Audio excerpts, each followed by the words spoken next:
Well, good morning, everybody. It's good to see you all. Glad to be together. My name's Chris over here, and I want to sing a little bit together. Get our voices warmed up, get our souls bumping into each other a little bit. So as we get started here, I would love for you to just let yourself kind of start warming up, warm your voice up a little bit. And sing this little line with me, would you? Sing, ooh,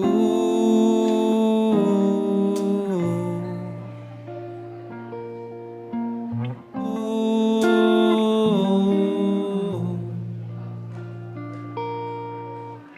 ooh.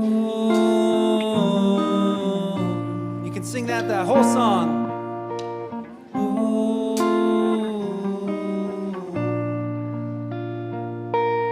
Going. Ooh.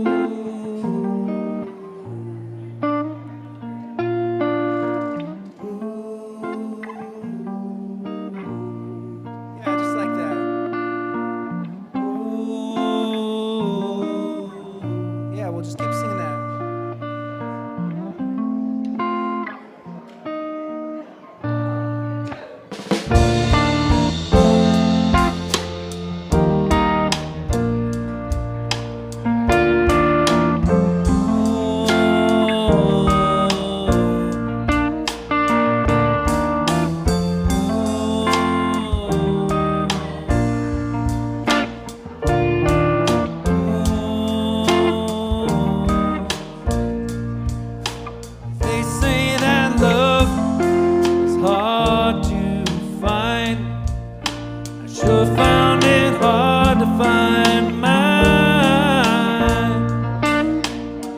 Walked right up to my face, said, you can only love what you die for, baby. So shed a little light so I can find you. Don't let darkness hide from my face. Shed a little light so I can find you. I'd surely die for your embrace. They say the second love reveals trouble is hot on its heels. Love walked right up, stood by my side. Double death, baby, none to decide. So shed a little light so I can find you. Don't let darkness hide you from my face. Shed a little light so I can find you. I'd surely die for your embrace.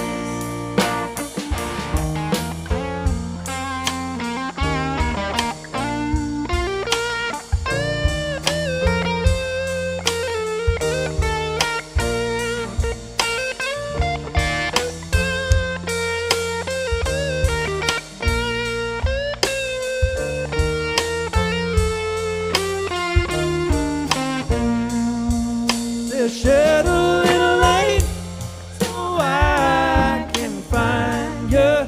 Don't let darkness hide you from my face. I got a light that is sure to find you. It might just blind you for that day. Yeah, it might just blind you for that day. It might just blind you for that day. One more time. It might just blind you before that day.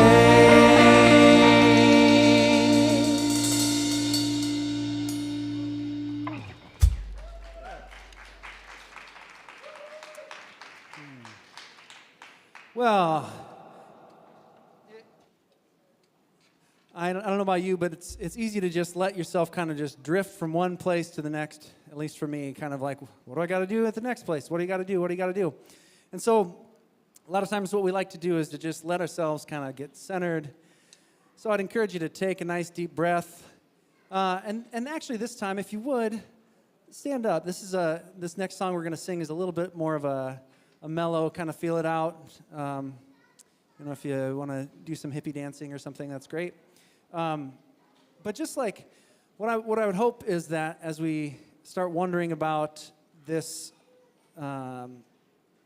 this conversation that we're having, he had it coming, the breaking, like just to let yourself feel safe, to look around, to see the people around you, let yourself be present.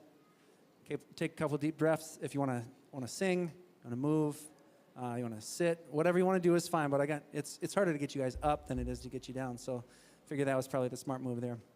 So just take a couple deep breaths. This is called Breaking Love.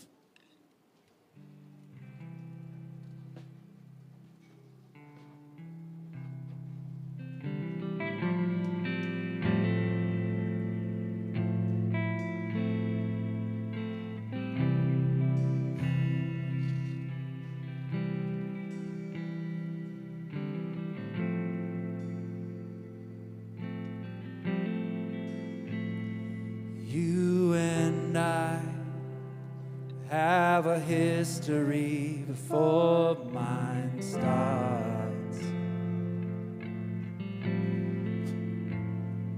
You and I share a heart since mine gave up. And your love is my blood. Your love is my blood. You remind me of why I break my hands. You remind me of why I move my feet. You remind me of why I give a damn. You remind me of the breaking love I need. Breaking love I need. Sing you and I. You and I have a history before mine starts. You and I share a heart since mine gave up. And your love is my blood, and your love is my blood. You remind me of why I break my hands. You remind me of why I move my feet. You remind me of why I give a damn. You remind me of the breaking love I need. You remind me of everything poured out. You remind me of my identity. You remind me of why I call this home. You remind me of the breaking love I need. Breaking love I need.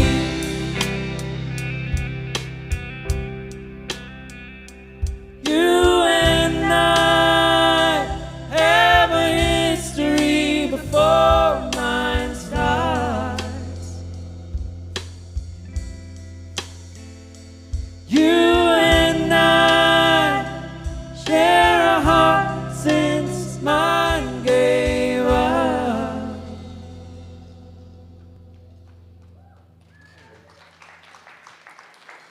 Yeah, thanks. Go ahead and have a seat, please.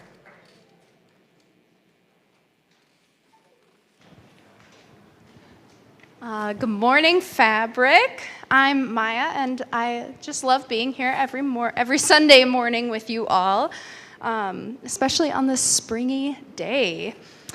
There are so many really awesome things happening in the spring in this community. Number one is our middle school and high schoolers are getting ready for our awesome spring finale series. It's one of the best parts of the year and one of the best things that this community does. I used to work a lot with the middle schoolers and high schoolers, and I have watched them grow up and become really incredible leaders and people, and a lot of that has to do with the magic that Heidi and Della are doing back there right now. Yeah. Woo!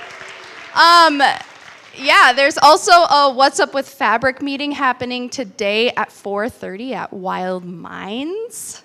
I think that's what it's called. Sounds pretty cool. I think there's going to be a lot of updates, and there's some big things coming up in the community that we need all of your input on. So make sure you make it to Wild Minds at 4:30. We also have a new building. 2 weeks ago, people helped move Fabric to the Center of Belonging. So check that out. That's a pretty big thing. It's been awesome to watch Fabric make it through a bunch of transitions, and it still feels really strong being here with you all. The biggest thing that is happening right now is the Spring Giving Challenge. We kicked off the Spring Giving Challenge on Thursday. This is something we do every year to keep our community sustainable and thriving, and it's just really fun to come together and work towards a common goal. It's pretty awesome. Today, our goal is to get 20 donors to support the cause. We have 3 goals. By May 4th, we're gonna need to raise $30,000. We're gonna increase our auto giving by $1,500 a month and get 100 donors. Last year, we blew the 100 donors out of the water. That was really awesome. I think we can do that again. And we can start by getting our 20 donors in by the What's Up with Fabric meeting at Wild Minds. So I know we're at 12 donors already, so if you haven't, get in your donation so we can reach that 20-person goal. Last year, we had the exciting / scary carrot to hold, and that was shaving Chris's beard, but it was kind of not, some people wanted him to keep it, and it was a little messy, and people were afraid of the beard coming off. So we decided not to go that route, and if we get 20 donors by Sunday, that unlocks $2,500 for our community, which is pretty great. Money can be fun too, just like shaving Chris's beard, right? So hopefully we meet our 20 donor goal and we can, unlock some more cash for our community. If you haven't yet, grab a Sunday paper over there. There's coffee and tea. Bathrooms are down the hall. And I think if you are a kid, you can head out with Christina and Julie and Karen over that way. If you're an adult, stand up, say hi to somebody, and if you support Fabric with your time or your money or your presence, talk about why you support this community.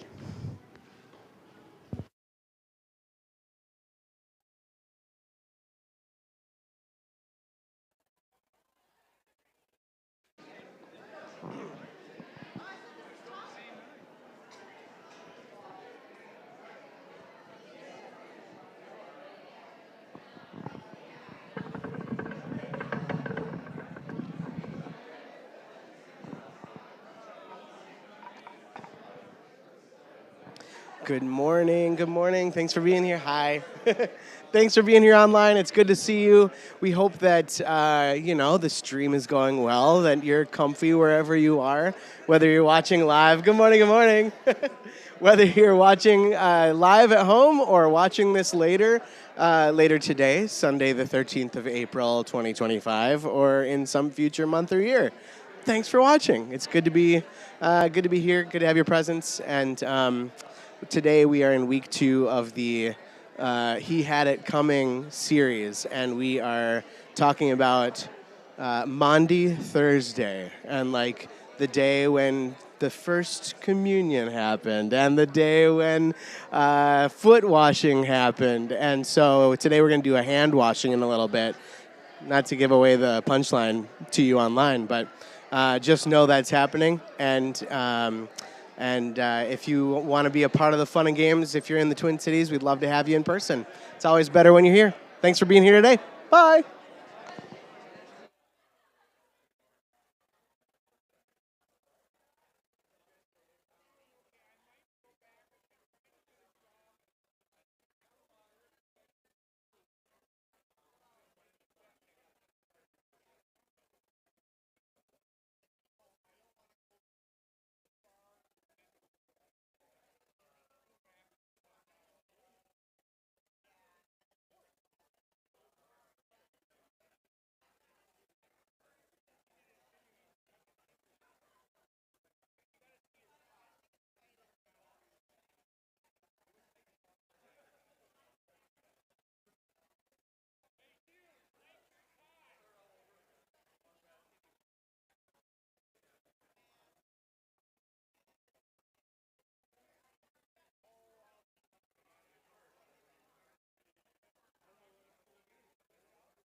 Good morning, everybody.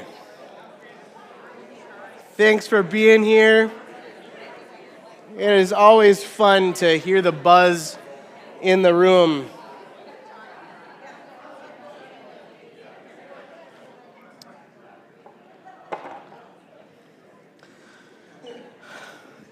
Good morning, good morning. So we are in week 2 of the He Had It Coming series. Last week we spent some time talking about, wrestling with the events of Palm Sunday, the kind of theatrical protest movement that was. And now, today, we're going to dive right in to the next phase of the story. So it's been a few days since Palm Sunday in the story for today. And Jesus and all his buddies, all the disciples and closest friends are gathered together. They're gathered together and in a house. They've been in Jerusalem for Passover, for this big festival that's happening in Jerusalem. And while they're there, Jesus is continuing to teach, continuing to poke holes in the infrastructure of power as we historically make power structures. And he's been challenging power structures, and he's not been rising to the level of this military coup, where some people on Palm Sunday were hoping for kind of a January 6th kind of situation, where they're just going to run in and violently overthrow the government. That didn't happen. What they got was comparatively small, and so Jesus has been in the days between Palm Sunday and Thursday of that week, Jesus has been doubling down on his teachings, and now there's kind of a target on his back and a price on his head. We talked last week about how if you don't participate in the game of power, the game of power will try to crush you. So that is actively in motion here. So they're gathered in this home, and they're eating a meal at tables that probably didn't look a lot like this, but at tables.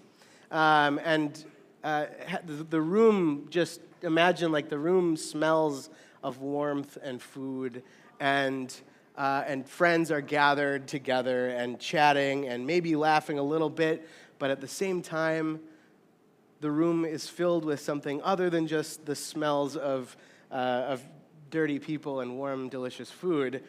The room is filled with this kind of a heaviness, kind of a weight of what's not being said, of what hasn't been figured out. And because everybody knows what could happen, right? Like there's a lot of moving parts going on right now when you're in the center of power of the region and you've got a target on your back. Everybody knows what could happen. So the air smells like dinner, but the mood is confusing, and Jesus seems to know something that they don't. And so this day, this Thursday, I don't know, who knows if it was a Thursday? Who knows if it was this time of year? We don't know. But this day has been named Maundy Thursday. Not Monday Thursday, but Maundy Thursday, which comes from this Latin word mandatum, which means commandment. And it's a commandment that's not barked, you know. It's not like a military officer or like me as a parent when I have reached my limit, right? And I'm barking a command now and feeling shame immediately about it. This is a commandment that isn't barked, it's shown. It's demonstrated. So that's your first fill-in here. So I'm gonna actually read the story, a little bit of an abridged version of the story from the Gospel of John. The Gospels are these 4 books in the Bible that kind of outline the life and time of Jesus. And so I'm just going to read it for you, and then we'll kind of unpack it a little bit. So it's in John 13 where Jesus and his disciples are gathered for the Passover. Before the festival of the Passover, Jesus knew that his time had come to leave this world.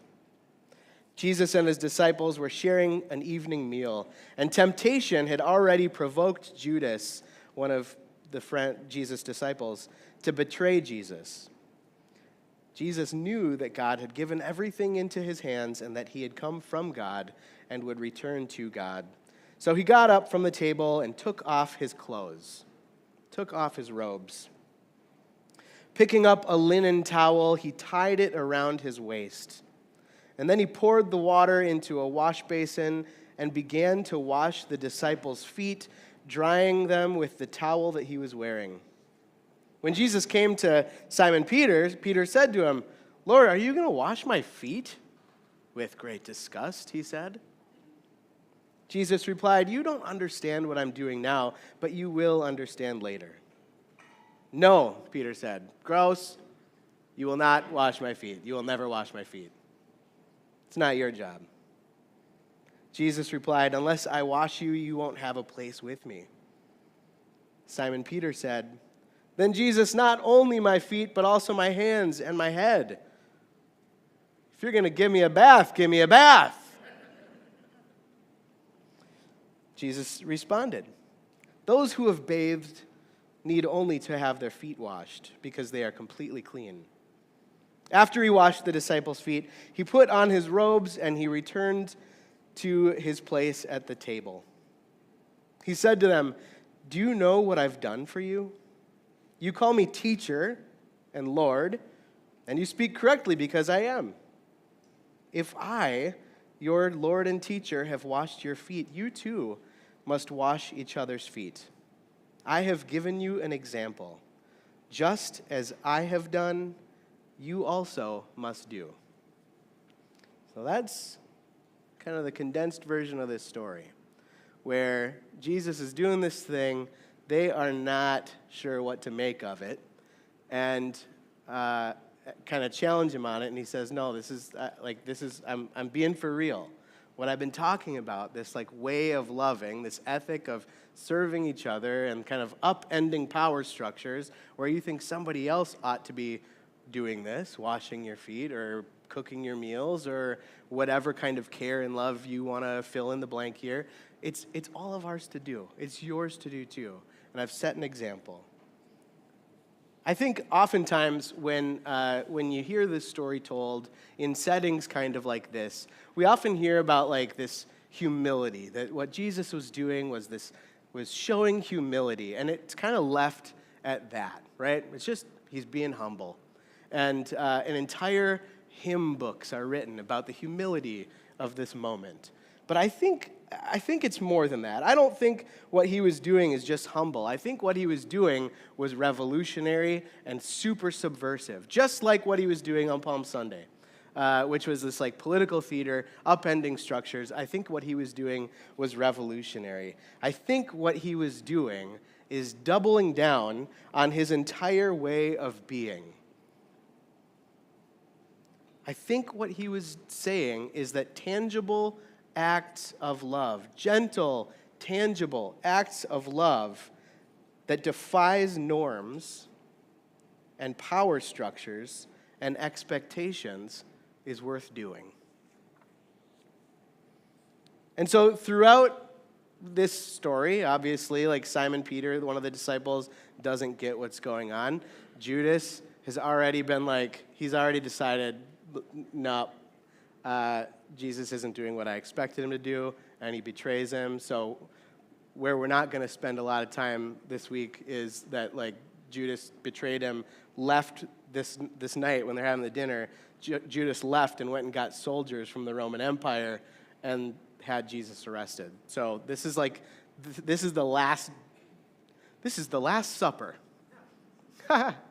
This is last night in freedom without being in captivity or being dead. This is the end.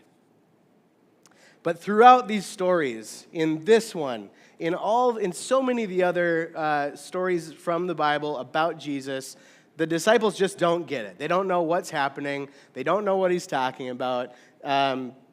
They seem to be like riding the wave of Jesus' popularity, and that's kind of getting in the way of their ability to understand what he's actually teaching. But they're definitely riding his coattails. They're having these conversations as they walk from town to town, and as they're sitting at meals like this, and they're in wherever they're at, they have all these conversations that are like, he can hear them, but they're kind of behind him. They're going like, which one of us is going to be at his right hand when he takes over? Or they're asking him like, Jesus, when are you going to usher in this kingdom of God that you're talking about? When are we going to take over? Translation, when are we going to start winning, right? Like, that's what they want to know. When are we going to start winning? And I don't know about you, but I hear an echo of those kind of questions happening right now about winning and doing things that are going to set us up to be winning all the time, right? We want to be on the winning side. And Jesus keeps insisting to them, this isn't about winning the way that you think about it. And so now on his last night, he's crystal clear. What he's saying is, this movement doesn't rise or fall with just me. I am not the one in the spotlight, to use that theatrical language from last week. I'm not the one in the spotlight. Stop trying to put just me on stage. What he says to them is, this is your work to do too. He said, what I have done, you too must do. And he laid this out clearly too. Like throughout his whole life, in his teachings, Jesus was awfully clear about what he cared about, right? So like, feed the hungry, clothe the naked, provide healing to the sick, embrace immigrants, listen to and believe women, stand up for the dignity of all, celebrate children as they are, not just who they could become. These are like clear things that Jesus outlined over and over and over. And they didn't totally get it.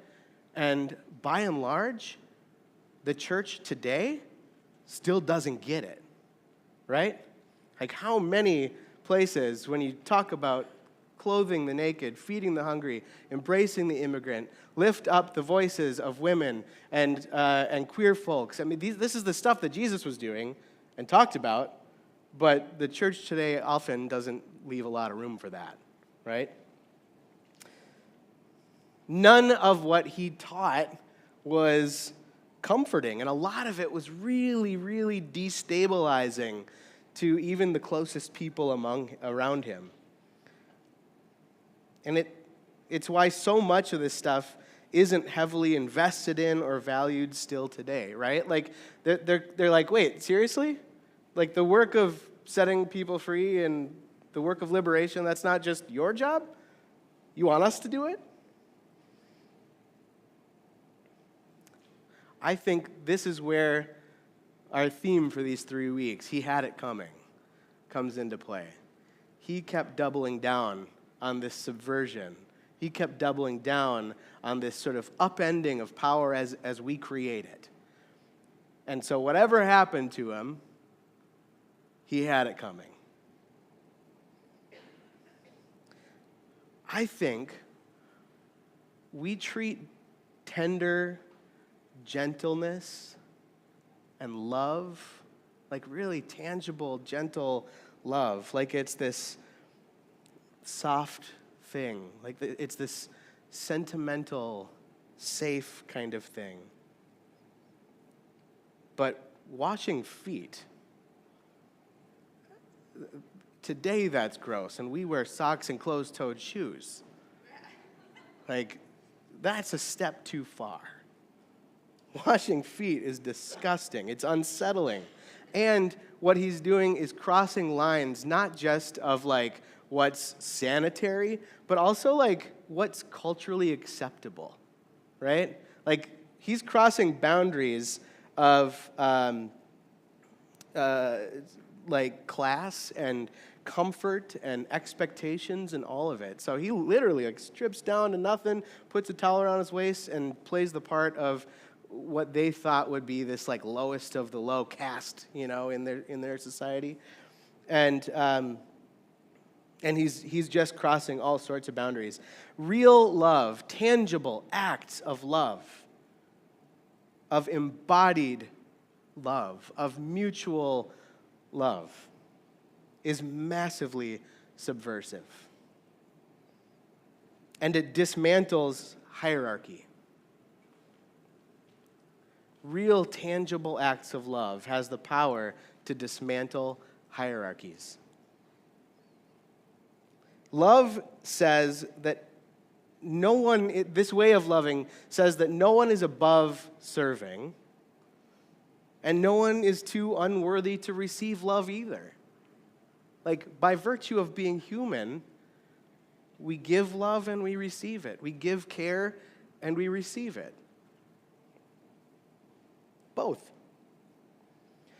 And right now, we're very much in a culture that doesn't normalize tangible love in this way. We're very much not in a culture that normalizes tangible love, that undermines hierarchies like class and caste and race and gender and age. I think what we often do is we hear these words, tangible love. We hear the word love, and we go to this like theoretical place really quickly, right? I do this. I hear love, and I'm like, oh yeah, it's really easy to like nod along and go, oh yeah, everyone gets to be loved, and everyone deserves love, and that kind of thing, right? So it's easy to nod along while waiting for somebody else to do something to create that kind of culture of mutual, tangible acts of love. But that kind of theoretical love, it's what I like to call clean fingernails love. It's agreeable, but it really doesn't ask much of anybody, you know? Now with 100% of the good vibes and less responsibility or results.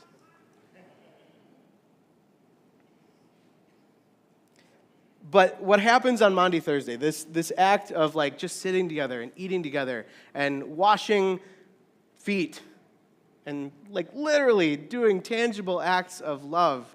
Think of like warm water cleaning your feet. Have you ever gotten a pedicure?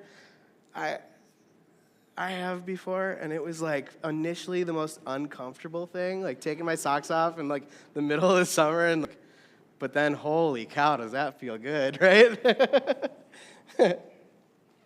Maundy Thursday, this day, this commandment, this demonstrated commandment to care for others and love others, it really calls our bluff on this sort of squeaky clean fingernails love.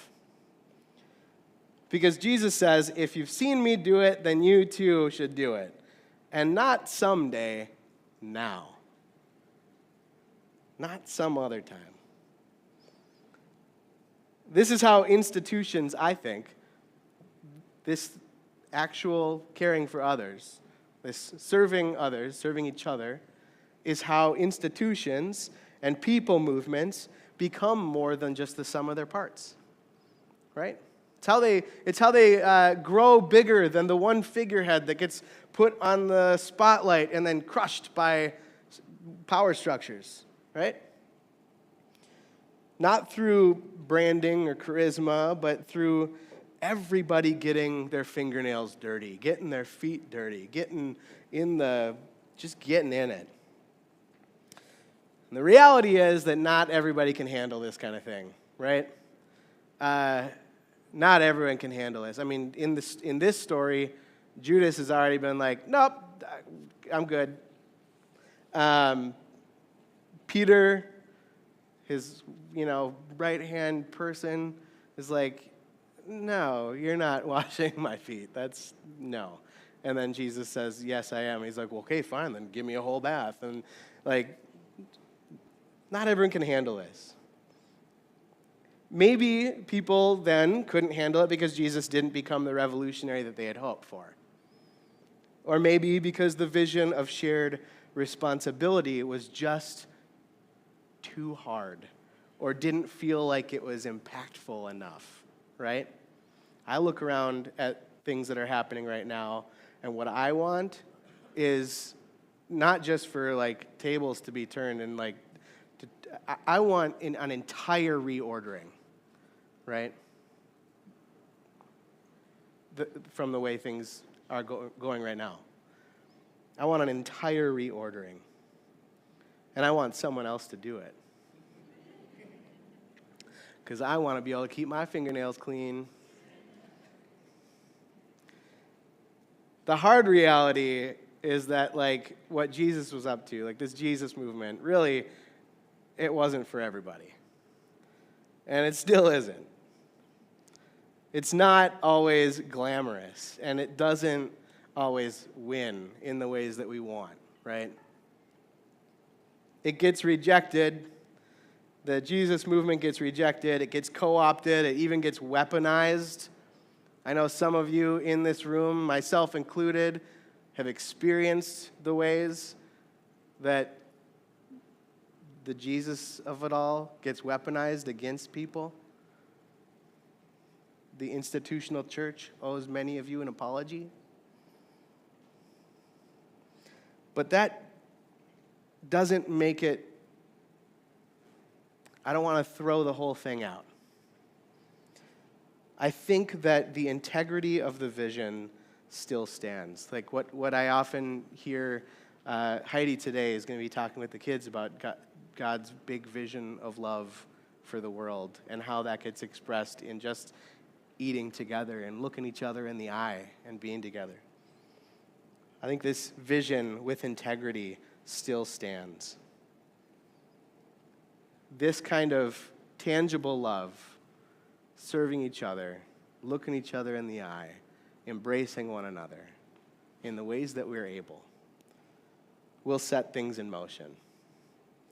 And we can't always control what gets set in motion.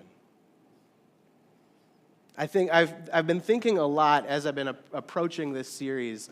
I've been thinking a lot about the civil rights movement in America and the way that like you put a single person in the spotlight and they get killed, but the movement continues, right? It's a good model, I think, for us to remember that even in adversity, the expression of love and equality, equity, accountability toward one another still stands. I think of this image of John Lewis in Selma, Alabama, crossing the Edmund Pettus Bridge. What was that, 60 years ago? 65. So yeah, 60 years ago. Wild. 10 years ago, I got to go to the Edmund Pettus Bridge and walk across as part of the 50-year anniversary.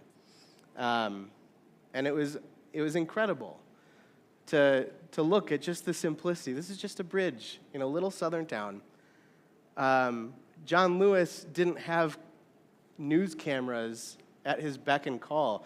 He was just a kid, like organizing, trying to show up with his entire community, to just walk across the bridge, to declare, I'm a person, and as a person, I deserve dignity and respect.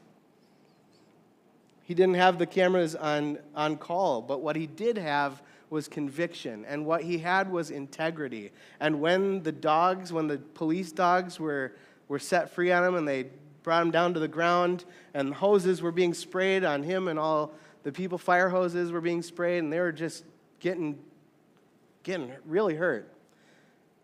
That integrity, acting with conviction and integrity, wasn't just a moment of victory for John Lewis and for those around him, but what it did was it inspired others to do the same. It inspired other people to stand up, to march, to walk, to say that people who are people deserve to be treated like people. Acting with integrity, even when it looks like failure, isn't wasted. It creates ripples and it makes waves.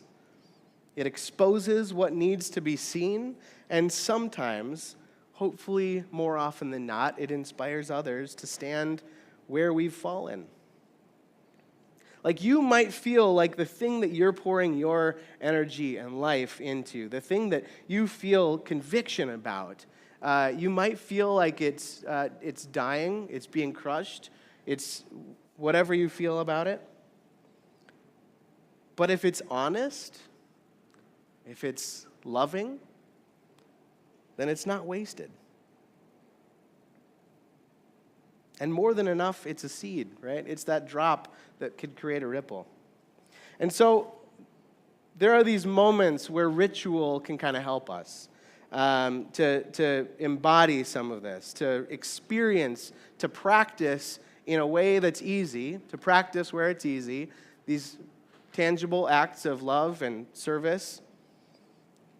On the night where we've heard the story today, the Maundy Thursday story, Jesus grabbed a towel and then gave it to his friends, asked them to stop waiting for somebody else to lead. He showed them that real, embodied, gentle, tender love is how the world is healed. And so this morning, what I'm going to do is ask you to participate in this with me. We are not going to take shoes and socks off and wash feet. Just going to say that right off the bat. But there's something really beautiful about doing something similar. We're going to do hand washing. It's just a little easier. And we're going to do it like a fancy restaurant or a first-class flight where you get a hot towel, all right? Like a little hot towel. So what I want to do is set this up. We're going to use warm towels and gentle care to just practice in a tangible love in an easy setting, in a more comfortable kind of thing, what this kind of simple subversion can look and feel like. And so if it feels like being a part of this is just a little too, should we make like a table? If it feels just a little bit out of your comfort zone, good. Because tangible love, not just the clean fingernails, nod along kind of love, often does feel that way. A little bit out of our comfort zone. And so, of course, you don't have to participate. But I'll invite you to just try. Be a little open to it if you'd like. And just remembering, too, that this love, this tangible love, isn't someone else's job. It is ours to share. Like in this moment in particular, gentle, tangible acts of love is our work to do. And it is the first step in creating a healing environment. So let's do a little Da Vinci moment. Could I have 12 people come up here, and we'll just start with that, because we have these crock pots.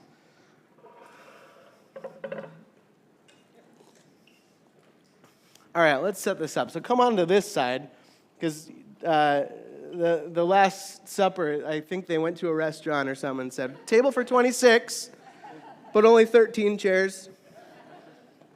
Okay, so we have 1, 2, 3, 4, 5, 6, 7, 8, 9, 10, 11, 12. Perfect. Okay, so come on over here. Center yourselves. Let's go. I need the next picture. Can we do the Da Vinci picture? Okay, we're going to set this up. For historical accuracy, Jen, you're Jesus. Hands on the table. Look a little glazed over, okay? Yeah, there we go. Perfect, because this is white Europeans that are glazing Jesus and whitening all of them. Okay, so then you three right here, you two kind of put your hands on her shoulder and look like you've got some hot gossip. Okay, great. You two, I'll join you on this end. You're just kind of mad, okay? For no reason at all. You're just kind of mad. You're going to go like this.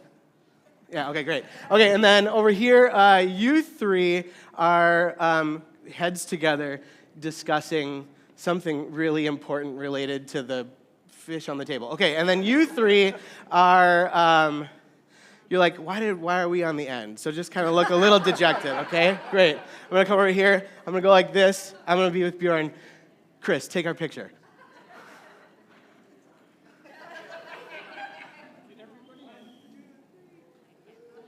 Great, well done, yay. Okay, so now what we're gonna do is we'll put some music on so it's not super awkward, but what I'm gonna do is wash all of your hands with a fresh towel.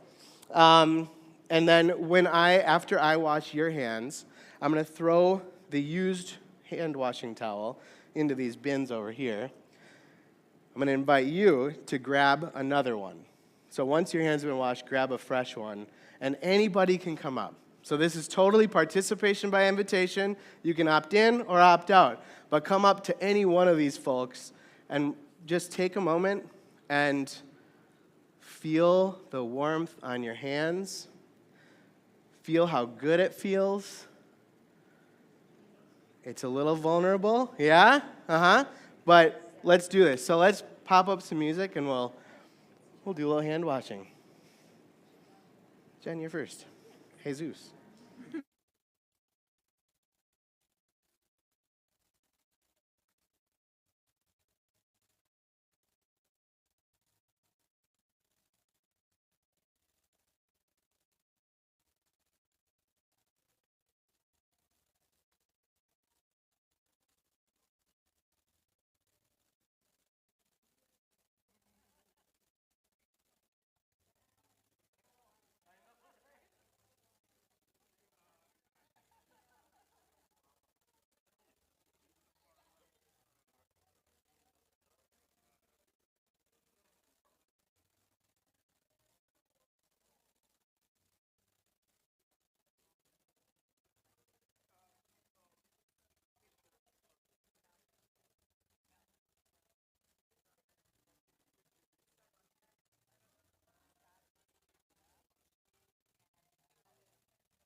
ahead.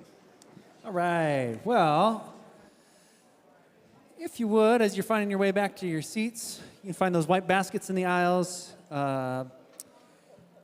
We can put communication cards in there if you came with a plan to offer some of your hard-earned money for this community. That's welcome, especially if you're new here. Just know that's not an expectation that we have for you. But if you want to get in on the ground level of this Spring Giving Challenge, I suppose maybe that is something you want to do. Yeah, we'll just, once those go through down the rows, we'll just collect them up here, maybe over by the candles. I want to sing a little bit more together, just 2 more songs here, and this one is, I was telling these guys, I think maybe we've sung it twice before, and those are the only times it's ever been sung. So this one is called For Such a Time as This, written just for you, friends.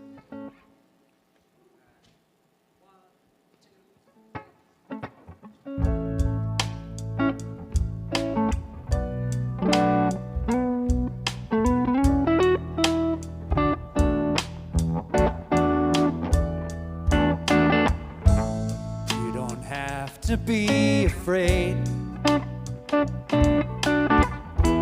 We don't always choose our way. You may feel you've gone astray. You were made for such a day, for such a time, for such a time. Such a time as this. Hold out your heart, for this is all there is.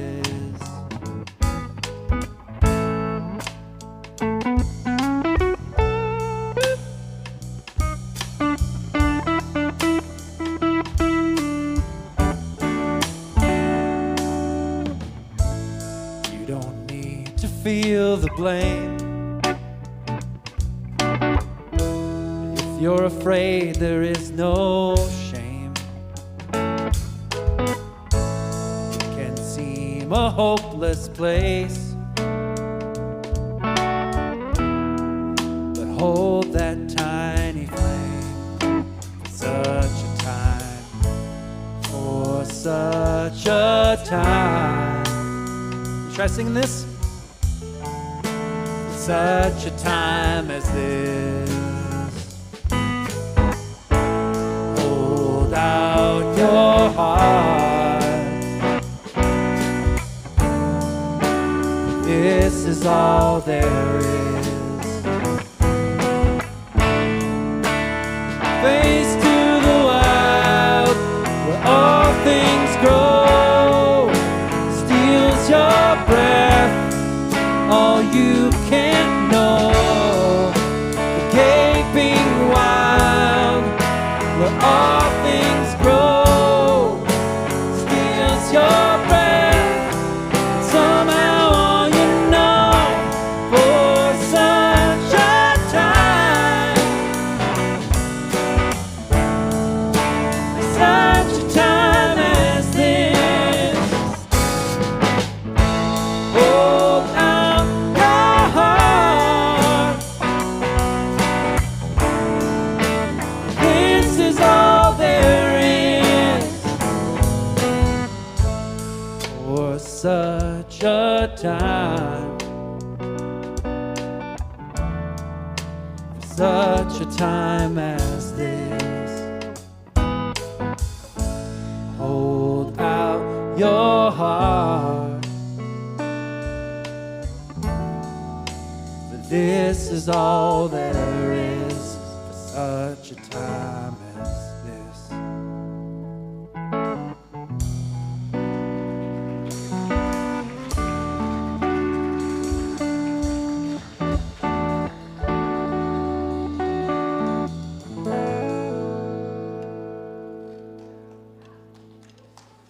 Yeah, thanks. All right, stand up, would you, please, as you're willing and able.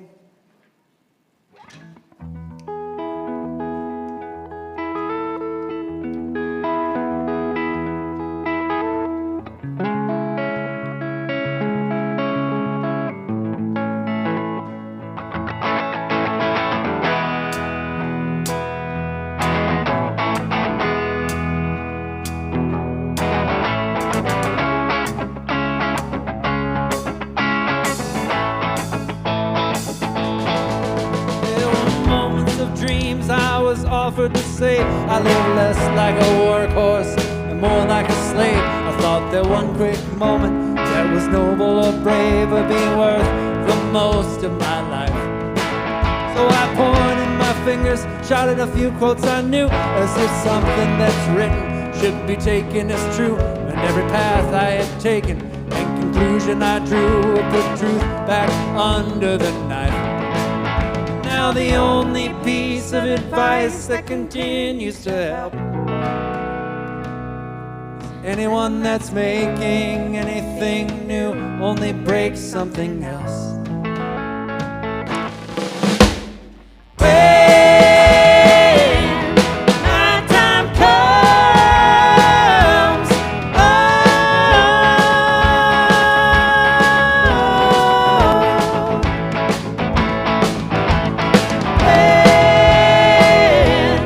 my time comes,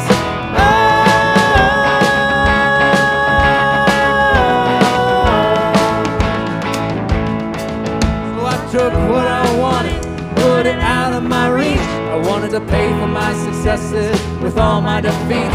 And if heaven was all that was promised to me, why don't I pray for death?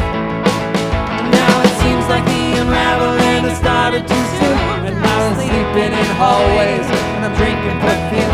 I'm sleeping in mirrors, I'm howling at moons, while the worse and the worse that it gets. You can judge the whole world on the sparkle that you think it lacks.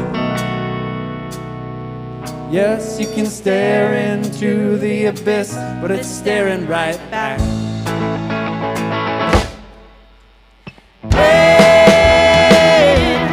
my time comes, when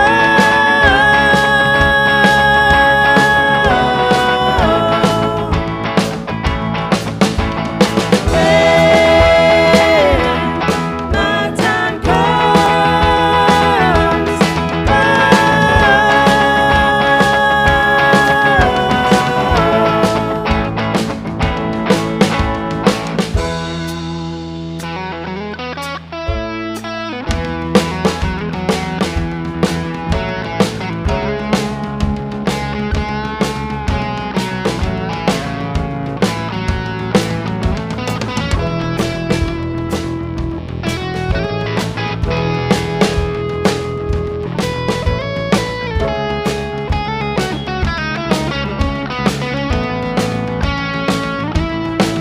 well, you can judge the whole world on the sparkle that you think it lacks. Yes, you can stare right to the abyss, but it's staring right back. Sing it out. When my time comes, when my time comes,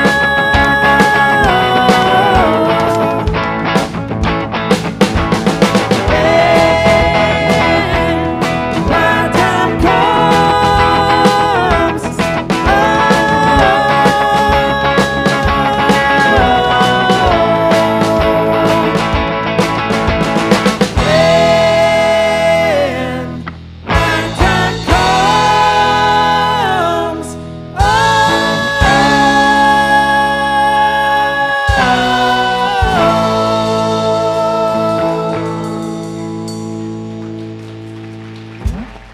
Woo! Thank you. Band, you all sounded awesome today. That Dawes is one of my favorite bands ever, so this is a high for me. Thanks. All right, so next week is Easter. So come on back next week for the finale of this He Had It Coming series, and we're going to have a pancake breakfast. If you haven't gotten tickets yet, you can do that over here. That starts at 9 a.m. next week. Pancakes, and then we'll start in here around 10:30 again. Tonight, come to What's Up with Fabric, and that's at Wild Mind Ales at 4:30, and you can find out if we hit our 20-person goal for the Spring Giving Challenge. What's that? The address of the place? We'll get it for you. Wild Mind Ales is down 60th and Pillsbury. And come early at 4 if you want to get like food, a beer, some other kind of beverage that they serve. Be great. If we hit that 20-person goal by tonight, we're going to unlock a $2,500 sort of above and beyond gift that is a part of granted money that we received gratefully from the Southside Commons Legacy Fund. So come hear more about that. It's incredible. Yeah, thank you to them. That was related to the sale of the building where we've officed for a long, long time until last week.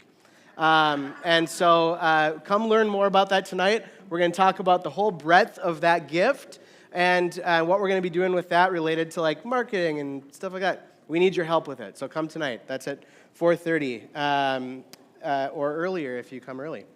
And then I think that's all I got. So I'm going to say thank you for being here. Let's go out and be Fabric with a warm towel into our communities. Tangible acts of love are going to change the world. Thank you for being here. Let's go.